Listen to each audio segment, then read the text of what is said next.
Milton Samaddar বিভিন্ন ঘটনায় এই নামটির সাথে যুক্ত হয়েছে বিতর্কিত শব্দটি।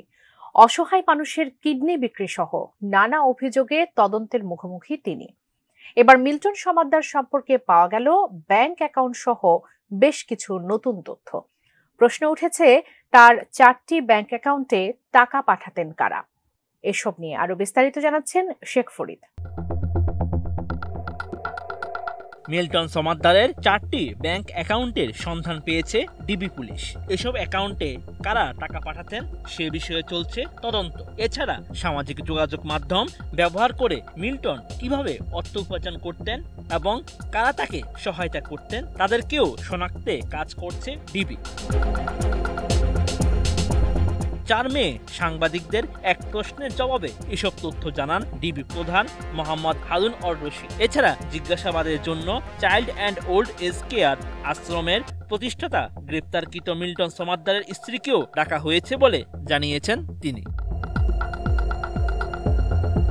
মিল্টন সমাদ্দার রিমান্ডে আছেন জানিয়ে ডিবি প্রধান জানান, তার বিরুদ্ধে যেসব অভিযোগ আনা হয়েছে সেসব বিষয়ে তাকে জিজ্ঞাসাবাদ করা হচ্ছে। তার আশ্রমের বিভিন্ন অনিয়ম দুর্নীতির বিষয়ে মিল্টনের স্ত্রীকে এই দিন ডিবিতে ডাকা হয়। এছাড়া মিল্টনের বিষয়ে তাকেও জিজ্ঞাসাবাদ করা হবে বলে জানানো হয়। নিজের বাবাকে পিটিয়ে গ্রাম ছেড়ে ঢাকায় এসে মিল্টন সমাদ্দার সাইকোতে পরিণত হয়েছে মন্তব্য করে ডিবি প্রধান জানান, তার উত্থান কিভাবে হলো, কিভাবে সে মানবতার ফেরিওয়ালা হয়ে উঠল, তার অর্থের উৎসই বা কি, কেনই বা সেবার নামে দরিদ্র মানুষ খুঁজে তাদের টর্চার সেলে পেটানো হতো। এসব কিছু নিয়েই তাকে জিজ্ঞাসাবাদ করা হচ্ছে।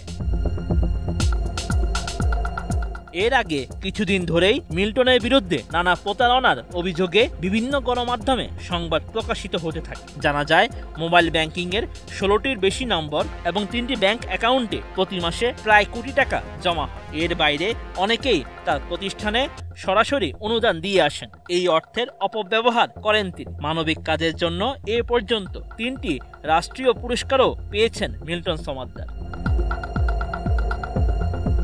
এরপরেই গত 1 মে রাতে রাজধানীর মিরপুর এলাকায় অভিযান চালিয়ে মিল্টন সমাদ্দারকে আটক করে ডিবি পুলিশ। পরে ওই রাতেই তার বিরুদ্ধে বিভিন্ন অভিযোগে মিরপুর মডেল থানায় 3টি মামলা হয়। সেসব মামলায় আদালতে পাঠালে মিল্টনকে 3 দিনের রিমান্ড মঞ্জুর করেন আদালত।